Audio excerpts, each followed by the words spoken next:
Greetings, everyone. Welcome, welcome, welcome. Greetings. Welcome, everyone, to our circle. Hi, Mama Sania. Hi, Novi. Hola, Regine, is it Regine? Regina? Regine? Hi, love. How are you? Pardon me. Pardon me if I said your name incorrectly, my love. Please forgive me. Hi, Novi. Grateful that you all are here today. Grateful that you all are here. Oh, okay, Regine, perfect. Perfect, perfect, perfect. All right, as you all are coming in, we are going to get started with our lovely presentation today. We have so much to talk about, so much to share. First and foremost, I want to thank you all for being here. Thank you for your presence. Thank you for your love. Thank you for your goodness. Just so you know, this presentation is being recorded so that you'll be able to go back and review and revisit the conversation. Points that we'll be talking about are things that are very profound. And so you can take this presentation and break it down and digest it on your own time. So thank you for allowing us to record this presentation. Other people may be coming in as we travel on this journey together, which is okay. But first, before we get started, I always like to start with a prayer of gratitude and thanksgiving. I also like to start with a prayer because it allows us to ground our energy. It allows us to ground our hearts and our minds, because as what we're talking about is something that's really, really important and also very something that could bring up some emotions for us. So we want to set a container of what I like to call of safety, and calling the angels and the ancestors, the beloved and healed ancestors to be with us before we get started. And then I'm going to introduce our honored and esteemed guest, and we're going to get into the juice of our conversations today.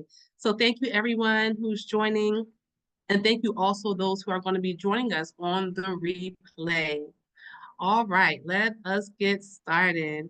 So let us ground ourselves. So wherever you are, if you can put your feet flat on the ground, back straight, hands. If you have anything in your hands, I ask that you just kind of free your hands and allow your body just to flow. Allow yourself just to be present with us.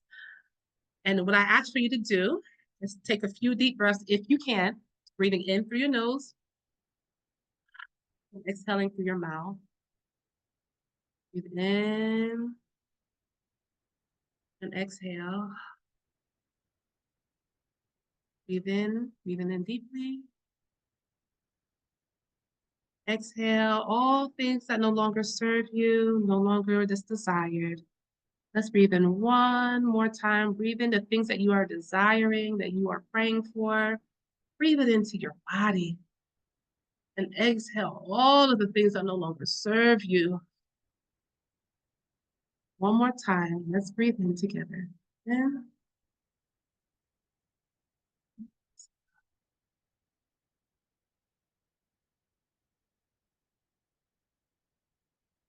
And at this moment, I would like to give thanks and honor to the great spirit that lives inside each and every one of us, to the great mother, to the great father. We give honor and thanks for this opportunity to come together, to learn, to be in fellowship, to grow, and to heal. We ask that the protector spirits, our angels and guides, our most honorable and beloved ancestors be present with us as we share. We ask a cloud of protection, a cloud of compassion, a cloud of grace around us as we share and learn and grow, and learning how to heal through chronic suffering and chronic pain and the addiction to it. We understand that all things are always working together for all of us. So we stand in power and grace as we learn from the wisdom keepers. We give thanks for the spirit guardians of this land and the lands of everyone that's participating on this call. We thank you so much for holding us, for keeping us, for loving us. And we ask that joy, peace, goodness, and love fill our hearts and our bodies in this moment. We thank you for each and every person on this line. May their hearts be filled with everything that they are needing in this moment. Thank you for perfect peace. Thank you for perfect love. We're so grateful. We say everything with grace and love and thanksgiving. She, Aibobo, Amen, Aho. Thank you, thank you, thank you.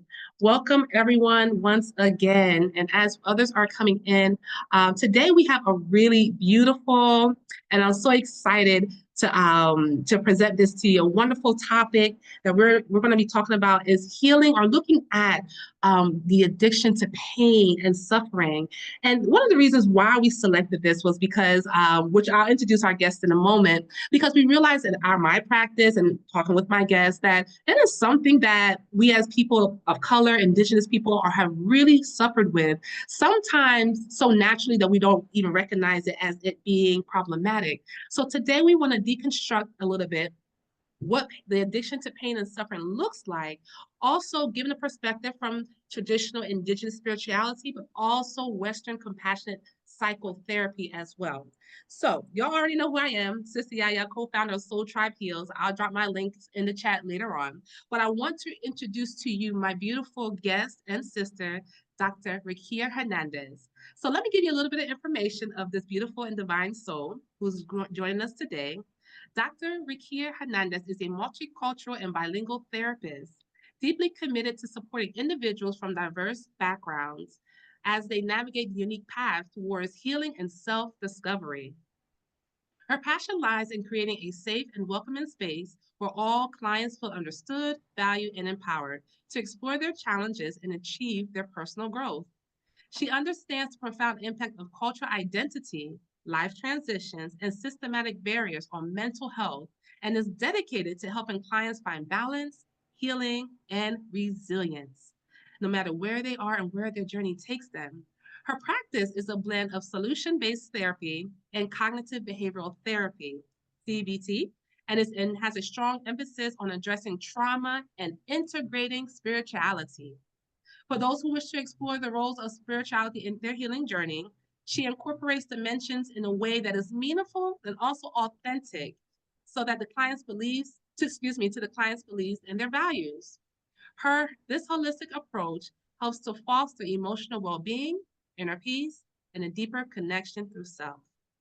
Through compassionate guidance and cultural informed care, she empowers her clients to overcome obstacles, embrace their strengths, and create lasting, positive change.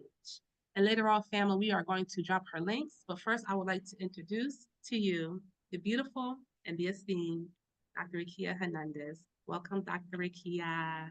Hello, hola, hello, everybody. Thank you for coming. Thank you for joining us. Thank you for having me. Thank you. Yes, thank you, thank you. So, family, today this conversation that we're having is not just us sharing our areas of expertise, but also get you an opportunity for you to be able to share your thoughts, your comments, and ask your questions of the professionals, us, or spirit to get solutions. So, we have 3 questions. The first one, Dr. Akia, I'm going to propose to you, and then I will chime in. So, as we look at the addiction to pain and suffering, in your opinion and expertise and experience, what would you say is the root cause of the addiction to pain and suffering? Okay, that's an amazing question. Excellent question. And if more people understood the root of their pain, then they would understand why they deal with it and how they deal with it, right? So for me, scientifically, it's a DNA pattern that we are actually born into. Pain is something that you don't necessarily know how to control or when it's coming, because we don't know when hurt is coming. We don't expect it. We psychic think it like, oh, this is going to be painful, but we don't learn to do that until after we go through the process of risk calculating, right? And by the time we get to the age where we can calculate risk adequately, we have so much pain and suffering that we are now, trying to get ourselves out of because we didn't calculate the risk prior to. So for me, DNA pain, or pain is the DNA. It's the foundation of who we are, the components and the mechanisms that shape us as humans, as women, of people of color. You guys, we are born into it. It shows up in several ways. It could be physical, it could be emotional, it's also social and cultural pain. It's just a list of things that we could run down that are painful, but most importantly is the memory, because it's attached to our DNA on how we respond to it. And then ultimately, how we try to protect ourselves from it. And then we wound up in the same pattern constantly, because we don't take time to identify where the root of this DNA came from originally. Mhm. Wow, that's good. I love that you said about the root. Because when I think about the root of pain and suffering, the addiction to it, I also think about the DNA. I think about the spiritual DNA, right? So the things we inherited from unhealed energy, right? I'm going to say unhealed energy. We call it wounding, trauma, same thing. Unhealed energy from great grandmother, great grandfather, so many down the line. And for whatever reason, they may not have the mechanisms to do it in this lifetime, right? Because sometimes we think our ancestors and everybody got together, but like how we getting together, they be trying to get it together too, right? Exactly. Depending on when they were born, where they live, the societal expectations of women or men at that time and what they could and couldn't do. There were just things that we just got, right? But I do find that sometimes when I see the addiction to pain and suffering, sometimes it seems like a story or like a loop, right? It just keeps going over and over and over in our energetic field. So we Yeah. find ourselves doing things, saying things, and behaving in certain ways that we may not even be aware of until we find like that is maladaptive. Like, oh, I really shouldn't be around these people. And I'm finding myself around these people. They're hurting me. They're Mm-hmm. not really supporting me, but I just can't seem to kind of free myself from this type of energy. And I encourage people to look at patterns that feel maladaptive. And when I say maladaptive, I mean they're not good for you. You're used to it and it's comfortable, but it's not good for you. It's not good. So Yes, we call this the core of pain, which is your signal and interpretation of it, right? right. And if we stay on the line of spiritual or dimensional, these pains come because they're literally linked to your personal development. Mm. Okay. And so there's a connection that fosters empathy, solidarity, and deeper human connection. And all of these things, if you think about it, you can link a trauma that might not Ah, have been yours. Speaking, for example, when you have a mother wound, your mom rubbed off on you because her mom rubbed off on her, da da da da da da da. So here we go, this deeper human connection that you can't even fathom because you're like, well, my mom showed up for me the best way she knew how. Yes, right. but in turn, it fell short in an area where you decided that you needed to get her attention in this way. So now you're a people pleaser to the point that it hurts, Ooh, it hurts. till it hurts, right? And so at the core of the pain, you have the objective, which is the signal like, hey, I'm doing something that is bothering me. Now, if I interpret this pain, is it bothering me to the point it's detrimental, or is it just bothering me surface? Can I get over it? And a lot of time, things that are detrimental to us, we look at them as surface because we've been taught to push through. Can we pause right there? Can we Yeah, pause? yeah, yeah. Mhm. All right, y'all in the chat, how many of us have been told to push through, shut up, put up, get over it? That's just the way life goes. It is what it is. When it really is something that in your soul is like a red flag, like, wait a minute, I need to process. How many of you are really have ever gone through experience like that where those moments you haven't been able to sit with and process because we got to keep going, we got to make the money, we got to feed the children, and none of these are judgments, right? It's just a culture that a lot of us are raised in. So That's how right. many of you could identify with it? Let's see in the chat. Let me see what people are saying. Novi says me. All right. Mhm. I didn't want to pass that up because that's an important part when we're thinking about our addiction. Because I think sometimes, Dr. Hernandez, when things are, we become aware of things, but because of our lives and culture, we have to keep pushing it back. And so we get anesthetized, we get numb to it. And we don't know that that undercurrent is still running as an addiction. But could you explain this for us, the foundation of addiction? Because we can be addicted to a lot of different things, Mhm. anything. So, But could you explain that for us, please? absolutely. Thank you. Addiction is mainstream, normally drugs and alcohol.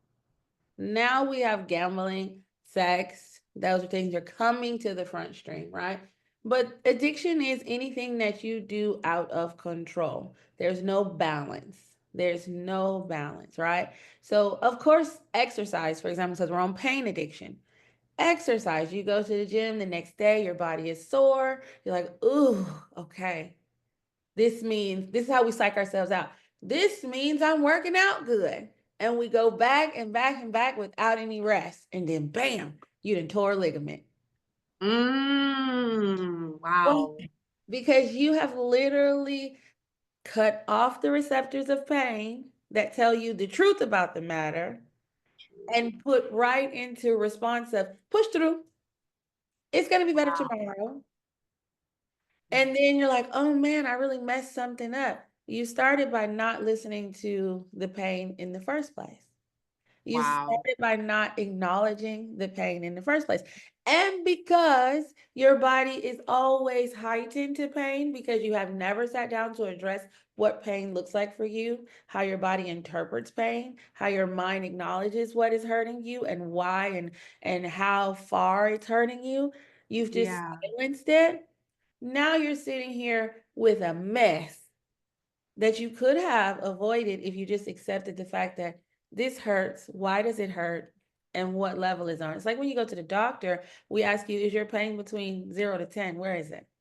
Mm-hmm. 0 is tolerable. 0 doesn't mean there's no pain, you guys. It's tolerable. Okay. 5, ooh, now it's nagging. 10, excruciating. I can't take it. I'm about to die. Wow. But we look at 0 as, oh, there's no pain at all. But it says when we ask you as a patient, can you tell me what your pain levels are? 0 Mm. being tolerable, not 0, no pain at all. Because if there was no pain, you wouldn't be in the doctor's office, right? Facts. Right? Yeah. Right. So back to making sure that I narrow down your question. Addiction. Addiction is when you are doing something and there is no balance. And most importantly, you start to look for ways to accept it, make excuses around it, sometimes hide it. This is addiction Mm. because now you know that you could be judged for it. So now you're gonna lie and make secrets and hide it. And people do this for shopping. We Amazon. Oh, I'm not gonna say what I'm doing here. Amazon. Girl, don't talk about nobody. Don't talk about nobody. People don't realize that Right. anything out of our order, you can be addicted to health. Let me tell you that. Yeah. That's People true. get addicted to health, and instead of saying I'm addicted, we go with, "Oh, you're a fanatic." We put a Mm. pretty word over it, but at the Yeah. end of the day, you still have a problem of control. You don't know when enough is enough for you because you have leaped over that threshold of understanding that, hey, I'm out of balance. Wow. You know what I'm saying? I work out 7 days a week, knowing that I need to work out 5 because I need to take days off. Right? Right. I'm detoxing, but I haven't had Mm. labs, so I don't really know what I'm detoxing from. Right.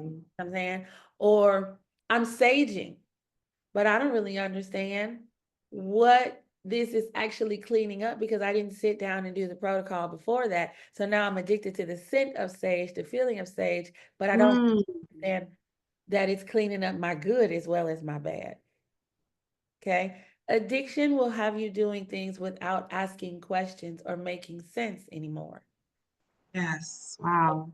That's what addiction is. Addiction is when you lose control of a Mm. habit. That habit is now taking over your life because you have lost the balancing act, the balancing key. And anytime you want to check for addiction, ask yourself to go 30 days without it. Not 2 weeks, Mm. not 24 hours, not 48 hours, 30 days, because it takes 15 days for the brain to create this idea that we have a new habit, a new act.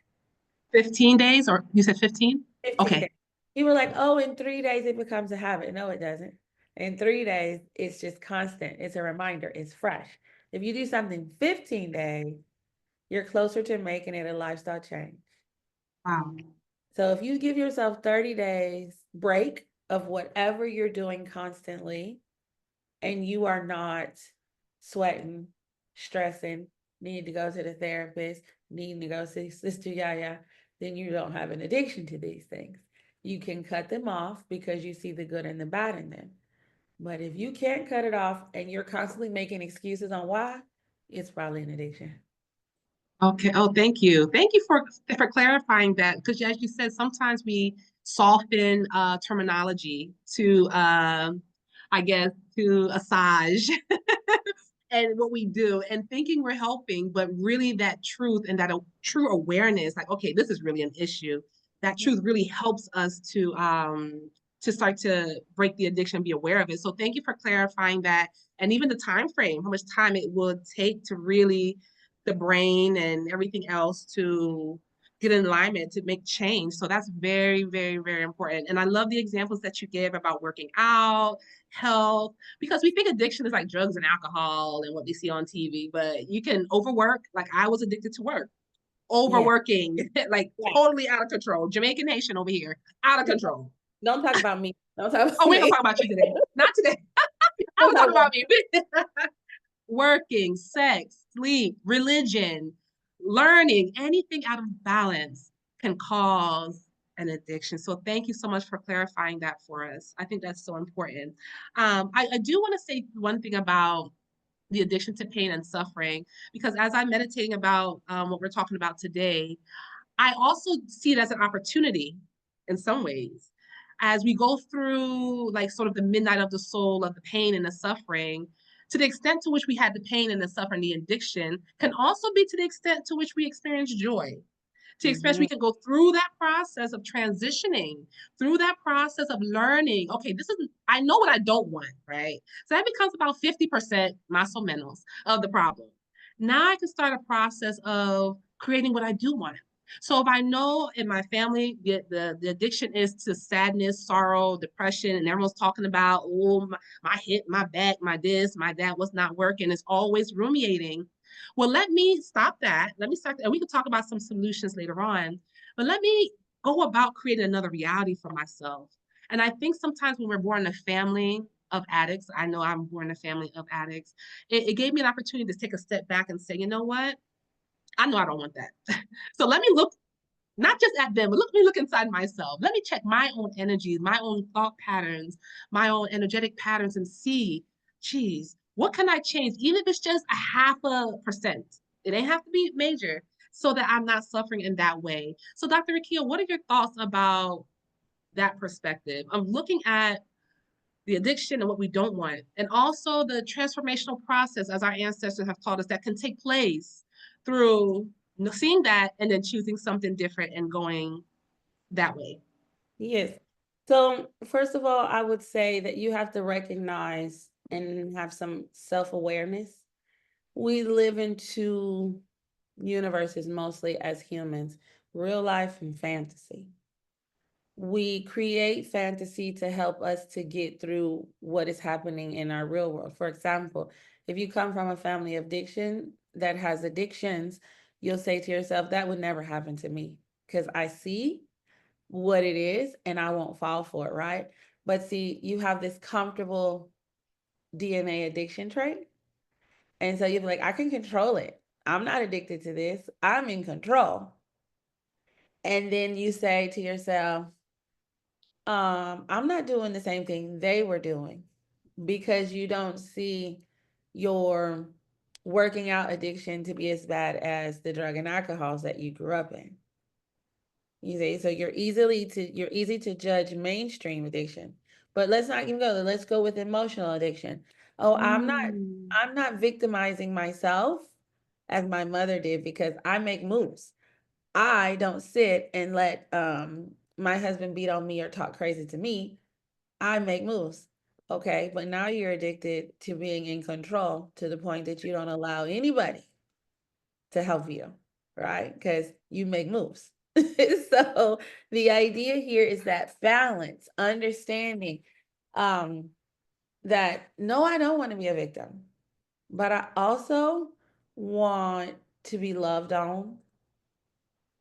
So it's identifying and having the self-awareness to talk about your desires with yourself in the reality form, not fantasy. Mm. As people say, I'm okay being alone They think they're now addicted to being alone, right? They don't say they're addicted, but they feel comfortable with the aloneness, right? And so they tell you, I don't have a desire to be with things or with people. I seen how my mother was a hoarder, so I just don't collect stuff. I'm a minimalist. But every time they go out, they're buying something small, right? That something small, it don't even have to last long, but they feed into the addiction of having it and then letting it go because they feel like they're not doing they're not doing exactly what they learned from the addictive parent. But you are. Mm. You're just flipping it and twisting it till it makes you feel good, but it's still very addictive because you're not dealing with the problem at hand. One of the things I didn't express when you're talking about recognizing patterns. We have this comfortable pain is it it talks about the situations and behaviors that are harmful to us but familiar, right? And when we think about an addiction or addictive people around us, we say, oh, I know what this looks like, so I'm not going to do that. But then we stay in another type of toxic relationship, or we stay doing something self sabotaging, right? Like not accepting compliments because you're addicted to telling yourself that you're not who people see you are. You better stop talking about people, Dr. Hernandez, because that's a big one. I've never thought about it that way. That's wow. That's a power. I never thought about it that way. And then a lot of these causes is because it's tied to our past experiences, obviously, but it's conditioning that we've been through Condition. Mhm. and unresolved trauma. This is why people kill me when they say, I don't need a therapist. I talk to my friends. Most of the time, we are addicted to people who know how to deal with our addictions, not in a healthy way, right? I am going to be not good myself, and I can flock to a group of women who are not good within themselves. And here we are blind leading the blind with advice. And so unresolved traumas. Yeah. We can sit and gossip real quick, but can we sit and tell our friends, hey, I'm not an expertise in that area. You might need to get a therapist. Yeah. And it not be looked at as my friend doesn't want to listen to me. Yes. Yes. You know, then we have the identifying of repetitive patterns, situations that we find ourselves doing over and over again. And they lead us to shame and guilt, inadequacy. And it's the familiar situation to the point you be afraid to even talk about it to people. Like, I know I can't say that I'm with this man again because they're gonna say, for real, you have Yeah. the lesson, right? And this is when we get the addiction leads us to isolation, Mm-hmm. which then leads us to depression, which then opens the door for thoughts that suicidal. Wow. Wow. Can I just share? Thank you so much for threading that together for us in a very practical way. You know, as you being as a professional and you know all the theory and stuff, but bringing it to a level where we can, making it plain so we can really eat it and we can see ourselves in the car. I mean, I'm seeing myself, and I'm grateful that we're having this conversation because we all are impacted by the addiction of pain. There's no escaping it. Not in this lifetime. Because there's too many centuries of this stuff going on, and having these open, honest conversations. And I love that you said something about the guilt and shame because I find that those components make it very difficult for us to heal from these things, because with guilt and shame, it's like a cover. It's like a don't see me. And you can't heal what was not revealed. I'll say that again. What's not revealed cannot be healed. I'll say that again. Was not revealed cannot be healed. And we also need to know that part of the power of healing these things come through what we call in our tradition compassionate witnessing. That means, hey, Rikia, I'm really going through a sex addiction right now. And I just need to tell you this. And Rikia, as a mirror, says, I see you, I feel you. How can I hold space for you? There's no judgment. There's no girl or you with him again. There's none of that. Because in our tradition, we believe once we reveal it, right, and it comes up to the surface, we can then allow the ancestors, the healed ancestors, the angels and the guide to say, okay, we can come in and help you with it. Once we surrender it, but in order to surrender, we got to have our hands open. It got to be exposed in order for it to be surrendered, and we can start to work through it. Now, it may not be this lifetime, it may not be the next, so there's no timeline, but there is a process I know that we use to start to work through these things. I just want to comment in the comment section. I want to see what people are saying here, Dr. Ricky, if you could. So Mama Sania says, so addiction is doing something that you know is not good for you, but you do it anyway. You are not aware or mindful or present enough to stop. That's what she says. Is that? Kind of, sort of. Addiction is not being in balance. Awareness of the addiction takes a while because you do it as a pattern, repetition, right? And you feel like you're in control of it. So that's why Yeah. it's good to stop and see first how in control of it. If you can stop something and not feel anxious, tachycardia, heart rhythm, stress, sweating, pacing, no addiction, right? If you could stop Mm. something in your daily pattern, your daily life that you do every day, and it doesn't make you feel like it's a stress situation to stop, then you don't have an addiction around it. There could just be a genuine like. It makes you comfortable. It's healthy for you. There's nothing bad about it because you can stop it when you want to. Have you ever heard an alcoholic say, I can stop drinking when I want to? And then in 20 minutes, they got to drink. They don't even think about Mm. proving to you that they can. They just slid in there unconsciously and poured themselves a drink or went out to get something to drink. And it's like, no, you can't stop when you want to because just the common human in you would want to prove a point, right? Because that's what we humans like to do. You ain't gonna tell me what I'm addicted to, but you can't because the body is now feeding for it. So if I would answer Mama Samia's question correctly, I would say addiction is when you're out of balance. Self-aware is when you're out of balance and recognize that these patterns have an addictive hold on you. And then you know when you're ready to heal, when you stop avoiding the truth about it. Mm. Because Oh. that's the next thing. When we know that we have an addiction, we go into avoiding, whether it be people or situations that our addiction is front street or on blast, we will change up. If the moment somebody calls us out on something, we get defensive and then we be like, oh, I can't fool with that no more. We don't even take a moment to say, is this true? Did they see something in me that's true?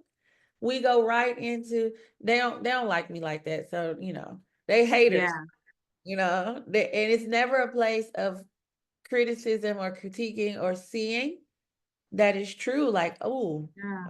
I have done this too much. Or the way my addiction shows up is hurtful for those around me. And so now I can't take what they feel or say to me. So I'm just going to avoid them. So Mm. there's stages of addiction.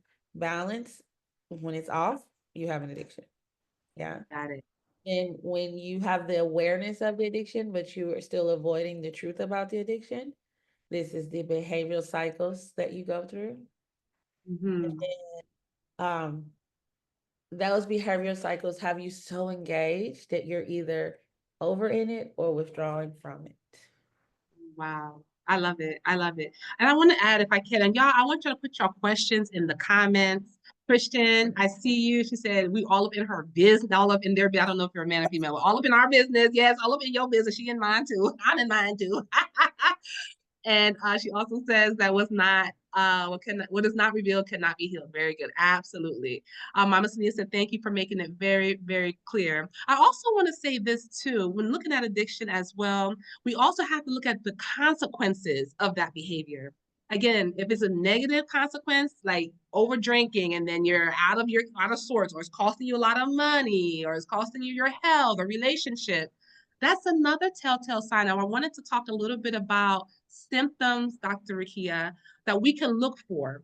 that are just maybe surface things. I have a list here that we can just say, okay, I can relate to that. Okay, that might be something I need to look into. But someone commented here, the negative consequences if our behavior is causing negative impact in our lives, that could be another indication that somewhere there's an addiction that's there. Would you happen to have a list? Yes. Yes. I'm sorry. I just want to, my brain. I want to jump on that. See, Yes, there's yes, yes. unworthiness. And when we talk about self-love, the root of that sometimes, or most of the time, is the unworthiness. We put ourselves through pain and suffering because we feel like it's the only way that we are going to get the accolades that we want, right? Wait, say that again. Could you say that again? For the people in the back and for me. We put ourselves through pain and suffering because it's unworthiness, actually, and because it's the only way that we believe we're going to get the accolades that we desire. Like, oh, I didn't suffer enough. How can they see this? I didn't hurt enough. Once Yeah. they see that I've hurt enough, they're gonna stop. Once Ah, I feel I've hurt enough, I'm gonna stop. But you don't realize that you can't stop because you're addicted to the pain because it is a part of you. You have made yourself comfortable to it. You know what I'm saying? You wake up in the morning and you're like, oh, I manifested. I thought that I needed these funds, right? The funds are in the bank, but I can't even enjoy these funds because I don't think I deserve these funds. I got to go out here and work harder for some more funds. So I'm never ah, compensating. I'm never happy because yeah, I'm addicted to the work. yeah. Okay. Wow. Then you have your martyring complex Uh-huh. that you just don't feel validated unless you are sacrificing yourself. Oof. What do Yeah, you mean that I'm not bleeding on the cross for somebody? yeah. They're not gonna accept me. You know what I'm saying? Especially for those of us who work for people, with people. If we don't Mm, know how to say no, it's not that we don't know how to say no. We're addicted to how we feel when we say yes and people acknowledge us. mm. Yeah. So then when Yeah. we say no, we don't like the way we feel first. Our stomach is like, oh, what is this? And then we're Yes. playing in our mind. We start that negative self-talk, like, oh my God, they're not going to invite me to the next event. They're going to tell me that I wasn't good enough. They're going to tell me that, how could you be tired? You're not supposed to be tired. And I always tell people this: when you leave this earth, the people who pushed you into death will not acknowledge that it was them. So you need to acknowledge that they're pushing you prior to and change up those patterns so that you can continue to have healthy life while you're here, right? Right. Because literally when somebody passes, especially suicide victims, patients, nobody comes. Even this whole thing about bullying, right? Nobody comes and they're like, oh, it's me. Yeah, yeah, It was me who pushed the last button. It was me who yeah, stressed this person out to the point of no return. yeah. So you have to control your pain addiction because the person who is violating you is never going to take blame. Wow. You have Yeah, you have to say, "Hey, hey, I'm addicted to being treated negatively and yeah, I need to change this pattern." yeah. I, Absolutely. you know? Absolutely. And so yeah, that's the understanding unworthiness and martyr. And then the last point I have is the fear of change. Oof. Fear of change. Does staying in the pain feel safer than risking the unknown? Yes. A lot of times we don't take the leap of faith because that abyss, that blackness, that darkness scares us to death. Pardon me one second, Dr. Ricky. Someone says that the volume seemed to have increased. So if you could speak a little louder, I don't know if that's for anyone else, but I want to make sure everyone could hear everything. So is anyone else having a difficulty hearing myself or Dr. Ricky by any chance? We want to be sure that you all can hear and get the medicine that's here today. Um, and if not, Ricky, if you can just speak a little bit louder, Okay. if you could. No, Yeah. no, All no, right. Thank no. you. And pardon me for the interruption. No, no problem. I was stating that fear keeps us from making the change around our addiction because we don't know how we're going to be, how we're going to be received or perceived. Yes. Where do we see this addiction or this type of heightened addiction? Good girl syndrome, bad girl syndrome, middle child syndrome, only child syndrome. So I'm sitting here, and if I've been known to be a bad girl, I can't be a good girl now. Because I got to Mhm. protect what I've been showing up. I'm addicted to this type of validation. When people know me as not caring, I can't show up and care now, Yeah. you know? Or as the good girl, what do you mean I got to say no? That's not going to go over well. Yeah. You know what I'm saying? These are addictions. You're addicted to the point of view of others. Yes. Yes. To the point Yep. where you're willing to sacrifice who you truly are to make sure that the other person is fed, and most importantly, your addiction is fed because you sleep better at night when your addiction is fed, Right. Right. right? Whether it's good or bad addiction, you sleep better at night when you know how to handle this addiction, right? You've never seen Right. somebody who who's tweaking and then they're like, oh, I didn't like the way that felt. They go back for it. They go back and search for it because they love Right. it's validating, even though we're like, yo, your teeth are falling out. They Yeah. see it. And that's Yeah. how we are. Our bodies be empty because of addiction. Right. Everybody around us can see that we're empty, except the abuser. And they can even see that you're empty, but they keep going because you have Right. yet to say or rationalize it. You continue to justify it, but you haven't made it rational in your real world. In your fantasy world, this is working. I got it. In the real Gotcha. world, I'm breaking. Yeah. Can I insert something if you don't mind? Ladies and gentlemen in the audience, please leave your questions, your thoughts, your ideas, because this is also a conversation with you all as well. So please leave it in the chat. We'll be happy to address them and chat with you there. I find that in my practice that the ideal of addiction is really us trying to get our fundamental needs met. Our fundamental needs met. In our spirituality, you have family, you have the love of your mother, father, your community, the earth, you have physical things that need to be met. And sometimes when something is fragmented, broken, missing, anything, just stuff happens through trauma, stress, it doesn't matter.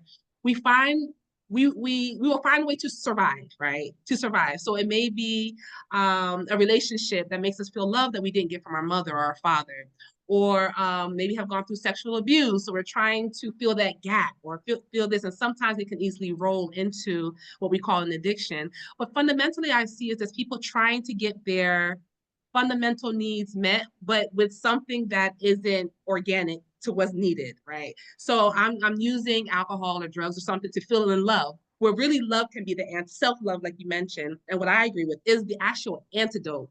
But where can we find this? What does it look like? Especially if you never had an example of it. Your people that ain't love you, your community ain't show you no love, the church people ain't show you no love, but it's actually essential for wholeness and well-being. So the question becomes, how do we go about finding the authentic part of us that is missing and broken? I'm going to share a little bit on the solution side of things, what we do in our culture.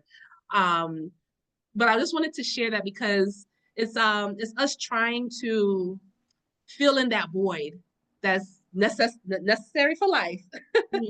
and just doing our best. And I say that because truly I believe everybody is doing the best that they can with what they have. Where people are very easy to judge others, or they're doing this or doing that, but everybody's out here really trying to do the best that they can with what they have. Okay, I see you looking. Mm-mm. I don't believe that. You don't Just believe that? Okay, tell me. because people lie to themselves every day.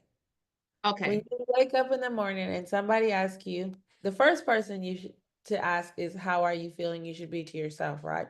If you Mhm. don't acknowledge to yourself how you truly feel, you're lying to yourself. You're not doing yourself justice. You're not doing life the best way you know how because now you're negating the opportunity to get what you need to live life well. Mm-hmm. Yeah? Mm-hmm. Mm-hmm. People say, I'm doing the best I can, but they lie to themselves. So you cannot be. When I mean that you're lying, like, I'm not saying that you got to sit and be in despair, like, oh, my body hurt. Oh, because that is Yeah. complaining because you haven't put a solution together.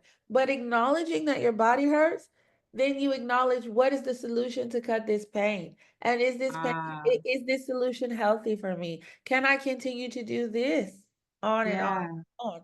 Not, oh, I'm okay, and you crawling. True. But that is a part of the addiction. We will True. crawl to show up for anything besides ourselves. Oof. Say that Yeah. again. We will literally crawl to show up for anything besides ourselves. And to trace back the origin of this is your childhood experiences. Were you taught to take adequate care of yourself, or were you taught to take adequate care of your parents, your siblings? Yeah. You see, were you able to have a cold and people talk to you and ask you what you need? Do you want chicken noodle soup or do Mm-hmm. you want beef broth? Or was it, I made you this chicken noodle soup, get well? Or if you got that at all. Okay, or if you got anything, right? Were you taught to suppress your needs? Were you taught to say, Yeah. I no, I'm fine. This is nothing. Or were you taught to say, oh, I have a cold. I need medicine. I need rest. Yeah. Right. You see what I'm saying? So when you say I'm showing up every day with the best I can, you're showing up every day with the pattern you have been conditioned to use Ah. every day. In my opinion, I feel, Yes, yes, yes. and it's why I tell my patients and clients, I need you to be honest with me. You stumble your Mm. toe. Don't tell me it don't hurt. You know what I'm saying? Right. Don't tell me that you are okay when the bills are stacking up against you and you have no earthly idea how to get them handled, because then there's no way for you to get a honest solution. And this Yes. is why we have crisis prevention, crisis control, right? And then Mm-hmm. we have full-on crisis, call the fire department. And a lot of times we need the fire department because we have skipped right past prevention. Yes. We have skipped right past controlling the crisis, and we need help. We Yeah. need help because Yes. we're honest from the very beginning to say, I don't know what I need, but I do know I need something. Yes. I don't know, especially as women as we get older, to not know who you are and what you need and what you like is absolutely okay. I'm gonna say that again because I'm having a lot of issues with my clients and patients around this. It is absolutely okay for you to be 35 and up and have no idea Yep. of what you like, what you want, what you don't want, because you are forever changing. Your amygdala is just now sitting down somewhere. It is just That's now true. processing everything you've done from birth. It is just now showing up and telling you, hey, that hurts. Yes. It is just now calmed down enough so that you have a now this thing called intuition. It's just now on arrival. Yeah. We were Yeah. born with it, but we were also told, don't ask them questions. Shh, right? Yeah. So you hit 35, and now intuition is like, you're not going to ignore me anymore. Yes. So now, not only do you have all the things that you used to like, that you used to be addicted to, they're no longer addictions for you, but you still do them out of habit. Out of habit. Versus, let me just be honest with myself and say, I don't know what it is I'm doing. Right. And Right. if you have a safe space, therapist, best friend who is not just as bad as you are, um, Important. Yes. very, very much important. You know, birds of feather flock together, and next thing you know, the nest is empty. So when you have safe spaces, it's okay to talk to women. I love older women because they help me to understand that it's okay not to know what I'm doing. They don't know either. Mhm. We just out here doing it. We just out here trying to survive, right? And that Right. is the best way we know how. We can Right. survive the best way we know how. But the better way to survive is having an open honest line of communication with ourselves Yes. and then with those around us. Beautiful. You tell yourself you don't feel good, let the people around you know you don't feel good. Don't tell yourself you don't feel good and then go over there masking, talking about, oh, I feel great. Yeah, that's real. You know what I'm saying? Because then this sympathy and empathy that you need and desire, you're not going to get. So now you're going to go home regretful, angry with the world. Yes, resentful. Yep. Then you sad. Then you sit down home talking about, don't nobody love me. Don't nobody care about me. Yeah. And then you have that, I feel alone amongst 100,000 people. You are alone because you're not showing up as who you are. You're showing up as who you think they want to see. Wow. Yes. That's Exactly. right. Make it starting to, I can't see the whole question. Let's see. She said, fake it till you make it, starting to dislike that phase, but know when to use it. That's what Regine says. Yes. Yes, that's a good thing. And see, those are things we were conditioned. If you just, what I like to do, have my clients do, is write down all of the baselines that you were taught. Fake it till Yep. you make it. Yeah. Get up and dust it off. That don't really hurt. Stop crying. Yeah. Yeah. Think about when they started to tell you to do these things. This is the The very baby. first, you're conditioned right in there not to show emotion. That's right. That's right. Now you're addicted to not showing emotions. Can't cry. Right. Now you have this uh-oh, I lost you. We're here. Can you Okay. hear us? Yeah. Yes. So now you're addicted to not showing your emotions. And you don't realize you're addicted to not showing your emotions because remember, addiction is out of balance. Right. Right. Balance, right? So me not showing my emotions lets you know that I'm addicted to the pain of being silent. And if you think about spirituality, oh, my throat hurts. But you've gone to all the regular doctors, and can't nobody tell Right. you that there's something going on. And I'm I like, wanted to say something. Oh, sorry. You hit it because I was like, oh, I wanted to say something here, but that's okay. Pardon me. I want to say something. And that's what I see quite often with our clients here is the unrepressed. I'm gonna say y'all tell y'all this. Any unexpressed or repressed emotion is going to show up in your body. It got to come out one way or another. From the rooter to the tooth, it's going to come out. So when we see repressed, certain emotions that are repressed show up in certain places in the body. So I'll give you some examples of them, what we see. And so, this is not a diagnosis. This is going to suit you, but these are some general things. When we see repressed grief and sadness that has not been able to express, either energetically from ancestral line or just within your own body, we see issues in the lungs.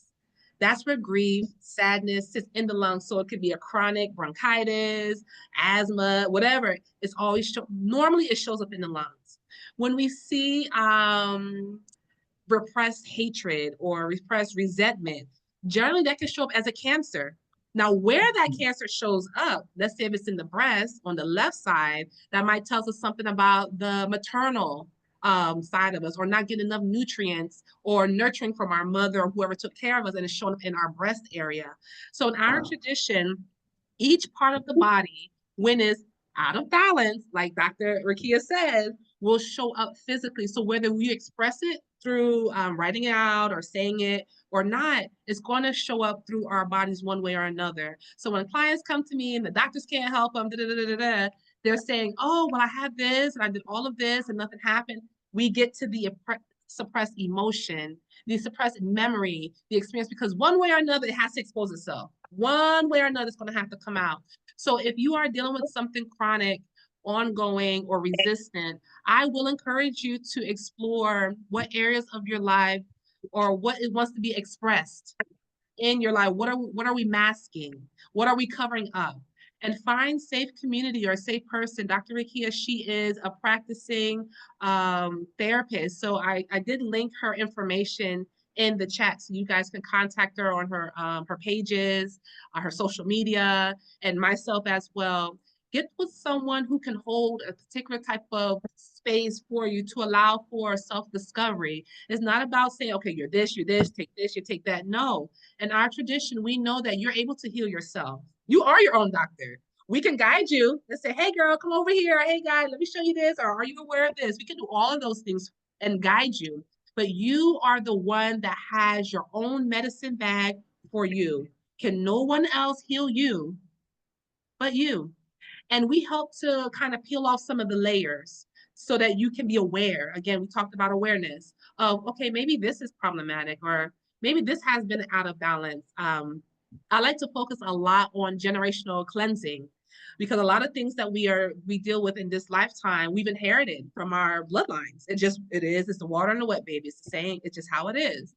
There are things that we can do to start to clean up that energy. There are rituals that we can do to ask our spirit guides, our ancestors, like, look, this is too much for me to do. I need some help. We have a lot of reinforcements.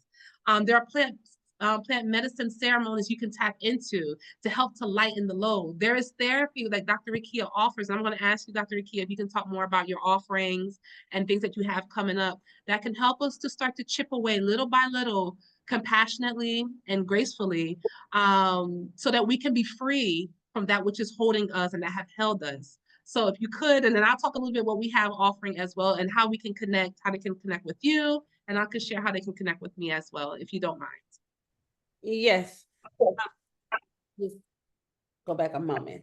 I want to enforce this thought.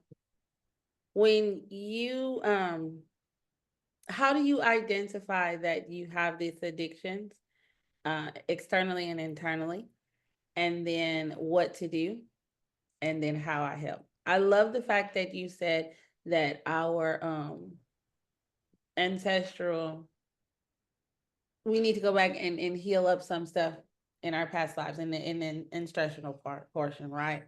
With therapy with me, I work on who were you from the moment you're born to right now.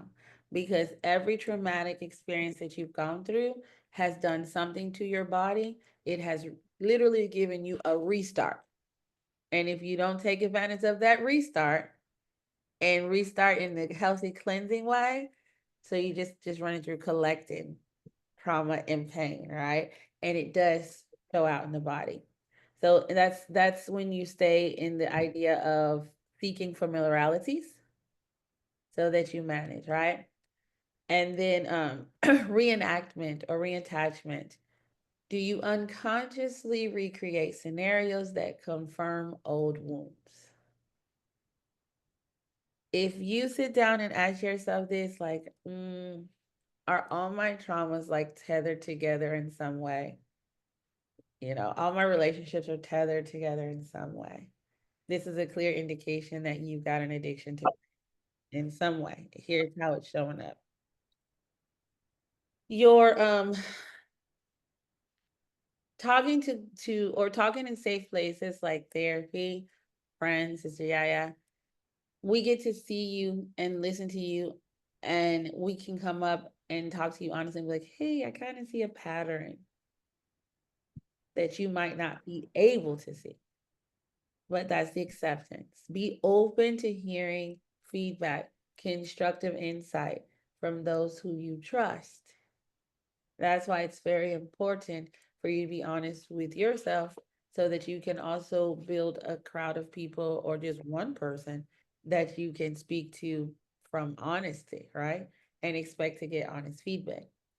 One of the things I often love to tell people to do is pay attention to your body signals. Pay attention to your body. Somatic awareness. Your body often reacts to pain before your mind does. Tightness in your chest. My voice is cutting out again. Something's going on. I don't see Sistah Yaya, so I'm just kind of talking.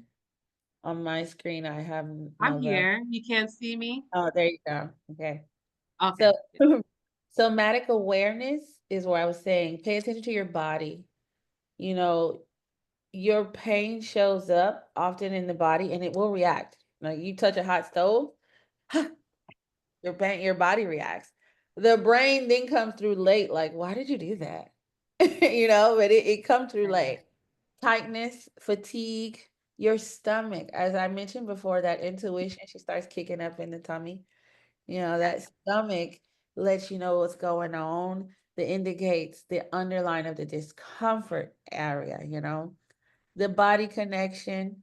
When you feel physically off, it's okay to admit it and then do action. Let's take action on, okay, this is not okay. You know, you have a conversation with somebody who you know has the ability to hurt you, because here's the thing. Once people figure out your pain, we call it that button. Once they figure out to push that button, oh, they do it, right? Right. It's up to you to listen to, oh, here it comes. The body's telling me that you're about to upset me. Yeah. I don't got to get comfortable with being upset. I can stop you right then and there. I can stop this conversation, let you know that I'm no longer interested, leave it. And when you're ready to address me in a way, when we can have a conversation that's not going to leave me feeling pain, I'm open to Right. that, you know? And moving forward, I would say journal your experiences so that you can identify your body. Absolutely. If you don't know your body, it's time for you to start your journal. It's time for you to get with a therapist who does cognitive behavioral therapy.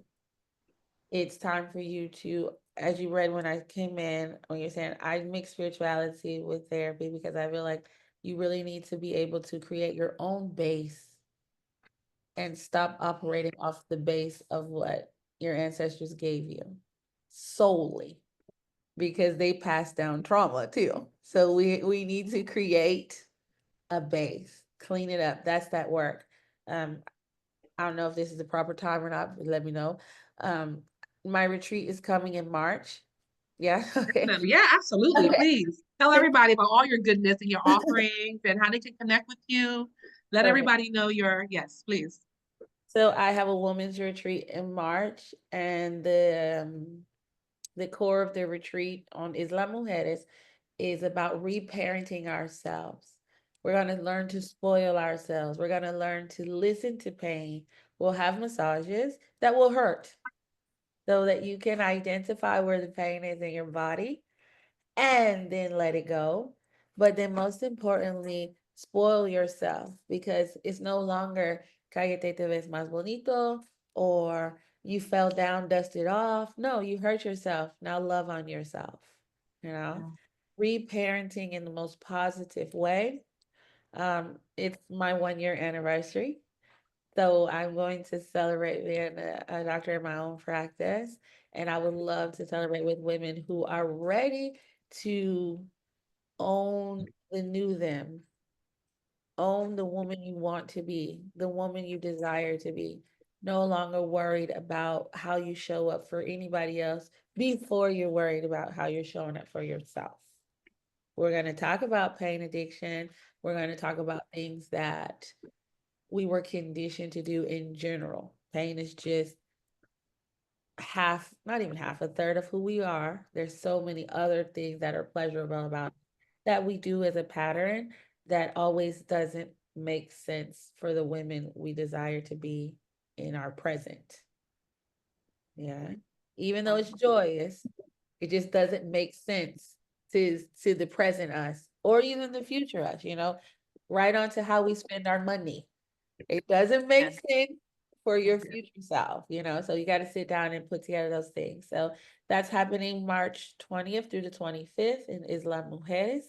If you know me, you know that I love Ishel. Ishel is the goddess here.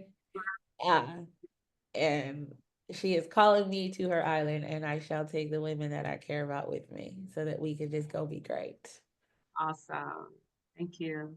You can find everything about me on coolasacucumberpsychology.com, and all my social medias are cool as a cucumber. Please make sure it's with a K, cool with a K, cucumber with a K. And thank you guys for listening. I'm open to questions. I'm one of those therapists you can reach just about all the time. I have, oh, that's something else too. I have a peer support group, and I think it's important as women, we align ourselves with women who are healing. It makes making friends different. Building Yes. community connections and friends with women who are actively healing makes a different experience or just going to the coffee shop and meeting somebody, right? So I have a peer support for women who are in therapy, who are actively healing, who are willing to talk about themselves and give advice and listen and just provide safe space. So if you're in need of these things, please let me know. We meet up. We do all kinds of stuff together. We're very Yeah. Super active. And it's amazing. They are super active and super supportive. They are amazing tribe. Dr. Ikia has developed, and it's an extension of her personality. Each and every person in that group is just so lovely and so welcoming, and it's so safe. I can attest. And it is active. But it's a at very, very wonderful, wonderful. Someone said they're interested in your support group. So definitely reach out to Dr. Ikia. She'll put you on what you need, because we do need spaces of community and support, hands down, no matter what we're going through. So thank you, Dr. Krakia, for creating that opportunity and your retreat experience and your consultations that she has as well. So definitely go to her website, cool as a cucumber with a K, psychology.com, cool as a cucumber, psychology.com. I put it in the chat to learn more about her retreats and her offerings and how to work with her and get a part of her group. We also at Soul Tribe Heals, we have a few offerings I want to share with you. We have the Indigenous Medicine Women Healing Retreat, where it serves two components. One, if you are a helper, healer, healthcare provider, a doer, and you're looking for that's the place where someone can support you. Someone can hold space to mother, to nurture you, but you also want to learn indigenous ways of healing through herbalism, through massage, through ritual and ceremony. This retreat is for you. It is a 10-day experience here in Mexico and Yucatan. We're on the beach where we are meeting ourselves and meeting each other in a sacred way, where you can earn your certification in Caribbean healing and herbalism, and also in the Mexican sobada. It's a technique of massage therapy that you can learn with us and take, if you're in the United States, take back to your practice, share with your family and friends. We are teaching the ways we healed ourselves before there was, let's say, surgery, or there was the capsule, there was the pill for this. What did our ancestors do to heal things like exhaustion, mother wounds, things ceremoniously and ritually, and things that you can do in addition to therapy? Because the two work together, baby, in addition to the support group, because they all work together. And so we will have that here as well. And in these coming months, Dr. Ricky and I will be doing some events where you can come and learn and hang out with us. So connect with us, get on our mailing list, get on our chats and things like that, to find out how you can continue to support yourself on your healing journey, because you are the medicine and we are just wisdom keepers to help you along that journey. So if there are any questions, we'd like to open up the floor of any kind for Dr. Ikia or myself, or just a comment. Feel free to unmute yourself or put it in the chat. We'll be happy to answer, or just to hold space for you. Or if Dr. Ikia have any final words or anything. I just would like to say that if you're not open to therapy, I want you to think about how our ancestors would sit and fellowship. It's therapy. That's right. They would That's talk right. in a safe space. They would exchange advice, and then they would go off and be great. That's what therapy is around. My therapy, if you speak to any of my clients or patients, they'll let you know I'm not traditional at all. It's literally, I fight against tradition. I'm just like, that's not gonna work, especially as women of color. We don't really align with that tradition. So my supportive therapy is very different. And it's based off of, talk to me and tell me what you need. Let's put together a plan that will get you to be the person you want to be. Your desires are very important to me. So that's where we start. Okay. And that's it. Thank you so much for listening. Thank you for those who are listening. Okay. I'm in therapy Currently, I notice uh-oh. I'll read it for you if it's okay. Dr. Key, would you like for me to read it? You Yes, can see please. it. Okay. Regine says, I'm in therapy currently. I notice I have a lot of addiction and honestly sometimes self-sabotage a lot. Is there a particular type of therapy you recommend to work through deeper rooted issues such as childhood trauma? I would like to take a stab at this as well. And I know she asked about therapy, but I want to mention this. Some of the ceremonies that we do and the rituals that we do, and people say ritual is just something that you do repetitive. Comb your hair, brush your teeth, eat. Those are rituals. There are things that we do, such as cord cutting, which basically is an energetic cut from the things that no longer serve you. That's really helpful in the case of addiction. And sometimes we have to do it just like therapeutically several times because some cords are thicker, harder, and take more time to heal.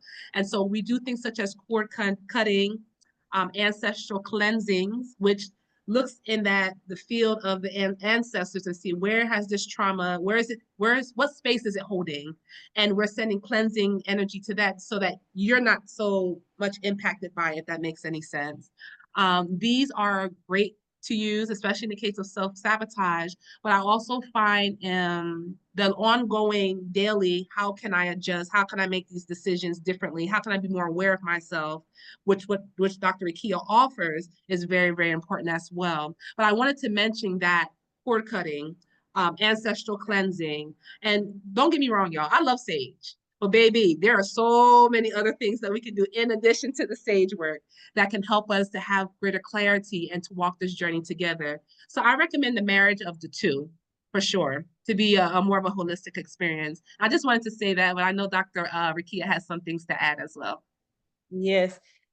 With me, I always tell Sister Yaya, listen, I'm the academic therapist, and Sister Yaya is your spiritual guide. Okay. So for me, I would say, along with your cord cutting, I need you to find a therapist that deals with trauma focused cognitive behavioral therapist, right? It's going to help you identify your challenge and useful thoughts, relaxation techniques. Okay. It's good for adults with PTSD, CPTSD. Okay. And my thing that I do personally in my practice is EMDR, which is eye movement, desensitization and reprocessing, right? So for me, I use lights to help you reconstruct your negative trauma. It is really good to help you. It's not like hypnosis, but it helps you kind of relax and reframe your trauma thought, your trauma brain. And one thing I also do in my practice is the somatic experience, where you learn how your body reacts when you go into thinking that something traumatic has happened to you. Um, we use sound, we use screen therapy, we use music. But when you identify when your body's telling you something's getting ready to happen, and it's because you're heightened, you really don't, there's nothing that could possibly happen because you're not in an unsafe place. It's just your mind playing the trick of you. Then this is when you go into somatic stretching, you go into somatic music, body, thought. And so this really helps with trauma. And last and final, something that I did is the internal family systems, IFS. It's really good for complex trauma and disassociation. It's accepting the woman you are after trauma. A lot of people think that we can heal trauma like erasing it. No, that's not how it works. You have to accept the person you are now that you've been traumatized. So yeah, if that's what I would say. And it's a good thing that you're in therapy. Now you just got to pull in the complementary stuff on the side. Wow. Wow. Thank you. Thank you. Thank you. All right. All right. That sounds great. It sounds, oh, I love it all. I'm getting so many ideas, Dr. Rivera. We're going to talk about some things. We're going to talk about some. I have some wonderful offerings coming up for you all that we can pull these things together. I just want to read a few comments in the chat. I don't know if Dr. Rikia, you can see it, but as we close out, I just want to honor everyone who's commented. Someone says, it doesn't say who, it just says Zoom user. It says, thank you so much. Us being the medicine has been a theme around me for the last few months. You and Sistah Yaya have been very affirming with this call, gratitude. Oh my goodness, head washing has been a game changer. Head washing is very important. Cleansing your ori, we can talk about that and how important that is. So thank you, Zoom users. I don't know who you are, but wanted to thank you and acknowledge you. Regine says, I just began getting back to ancestral work and healing. Congratulations. Thank you for your input, Sistah Yaya. Definitely got to implement more cord cutting. Absolutely. Make that part of your spiritual hygiene, which is a whole system of practices we can talk about in addition to other things. Oh, it's Jessica. Hey, Jess. Oh my gosh. Okay, Jessica came to our retreats and she's part of a soul tribe. So welcome, Jess. Regine said, this is interesting. Thanks so much. Yes, yes, you are welcome. Thank you, everyone. If there are no more comments or thoughts, we want to thank everyone for being here. It's our intention that if something, one word was shared, that it helped you to, even if it moved a millimeter forward in your knowledge of yourself and greater awareness, I feel like we've done our job. And so, Dr. Riki, I want to thank you so much for your time and your willingness for being here. I also want to thank all of our guests that are here as well. Thank you, every single one. But before we go, all right, we got something. Before we go, hold on, don't go nowhere yet. I want to share something with you all because we talked about a few, some heavy things a little bit, but I want us to do a little exercise together. So bear with me. This is Sistah Yaya, one of her little things. And I want us to listen to this song. Can y'all see my screen? Can y'all see it? Can you see it? Yes. I love this song. You like this Yes. song? And I want us to listen to this song. I want you to listen to the words. I want it to minister to your hearts. And Dr. Ikia talked about the somatics. That's dealing with the body. So as you're hearing these words, I want it to just let it cover you like a warm blanket and let it embrace you. As we're working through our own trauma, our own suffering, our own addiction, we can acknowledge it, but we can also acknowledge that in this process that we are worthy. We are worthy to receive love. We are worthy to have the abundance that our soul truly desires. We are worthy to have joy and happiness and goodness. So we're going to listen to this song together. We're just going to feel into the words. I'm going to get up and dance, y'all. That's just me. And I encourage you to move around if you can. But let's do this together as a tribe as we circle out, but also celebrate how far we've come and celebrate taking the next step on this journey of healing ourselves. Y'all ready? Y'all give me a thumbs up. Give me a heart. Give me a woo. Okay. All right. I see you, Dr. Vicky. I see you, Mama Sania. So let us share in together. Can you hear it?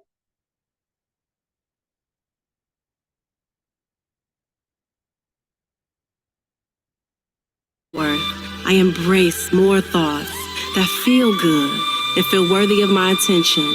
I am worthy of myself smiling as often as I want. I'm worthy of being firm about my self-respect. I am worthy of beautiful days. I'm worth my cup overflowing. I am worth enjoying every victory, reward, and praise. I am worth checking in with my heart as often as I need to before I commit to anything or anyone. My worthiness is catapulting me into living and experiencing a life I love, enjoy, and proud of. I am worthy. I believe I am worthy. I am worthy. I believe I am worthy. I am worthy. I believe I am worthy. I am worthy. I believe I am worthy. I am worthy. I believe I am worthy. I am worthy. I believe I am worthy. I am worthy. I believe I am worthy. I am worthy. I believe I'm worthy. I am worthy. I believe I'm worthy. I am worthy. I believe I'm worthy. I am worthy. I believe I'm worthy. I am worthy. I believe I'm worthy. I am worthy. I believe I'm worthy. I am worthy. I believe I'm worthy. I am worthy. I believe I'm worthy. I am worthy. I believe I'm worthy. I am worthy. I believe I'm worthy. I am worthy. I believe I'm worthy. I am worthy. I believe I'm worthy.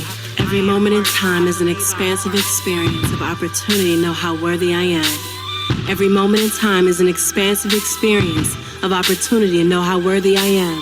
Every moment in time is an expansive experience of opportunity to know how worthy I am.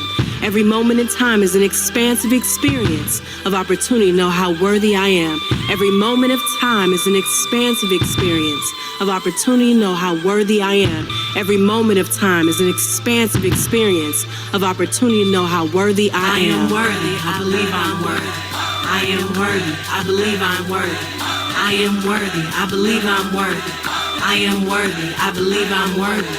I am worthy. I believe I'm worthy. I am worthy. I believe I'm worthy. I am worthy. I believe I'm worthy. I am worthy. I believe I'm worthy. I am worthy. I believe I'm worthy. I am worthy. I believe I'm worthy. I am worthy. I believe I'm worthy. I am worthy. I believe I'm worthy. Every moment in time is an expansive experience of opportunity to know how worthy I am. I warrant speaking to myself in kind ways. I am disowning all thoughts in my mind that don't reflect and resonate with my self-worth. I embrace more thoughts that feel good and feel worthy of my attention. I'm worthy of myself smiling as often as I want.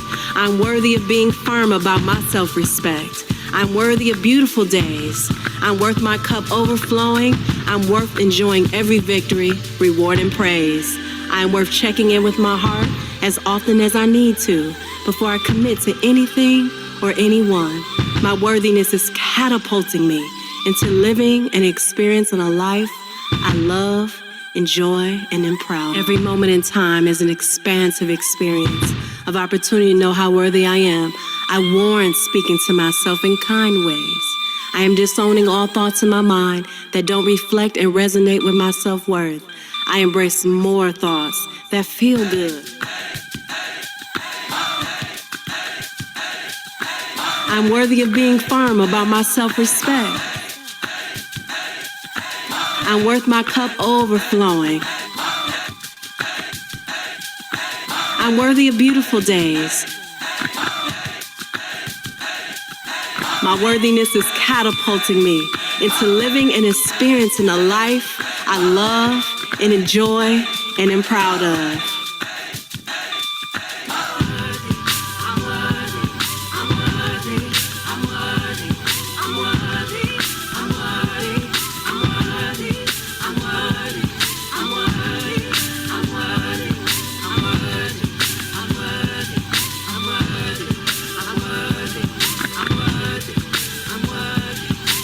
I am worthy. I believe I am worthy.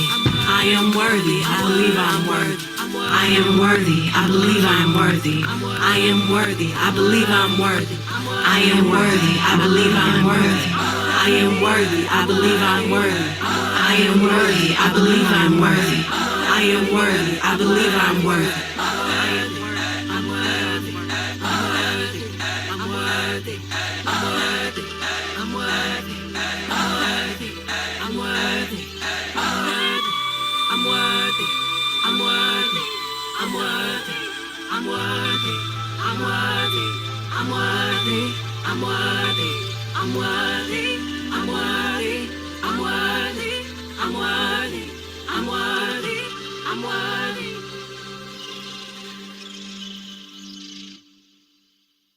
All right, all right. Thank you so much. Thank you so much. And on that note, we are worthy. We believe we are worthy. Thank you, thank you, thank you. Thank you all for being here, sending you lots of love on your journey. Thank you for our ancestors, our guides, our spirit team to allow this to be possible for us to connect. So if there's nothing else, I'd like to thank you and see you all on the next time. This will be recorded and reposted, so you get to review again. Thank you. Love you all. Thank you all for being here. Thank you for your time and energy. And we'll see you soon. Thank you, Dr. Ikia. Gracias. Bye-bye, everyone. Hasta luego. Ciao. Hasta luego. Bye-bye, everyone. Dr. Ikia, could you hang out for a minute with me? Sure.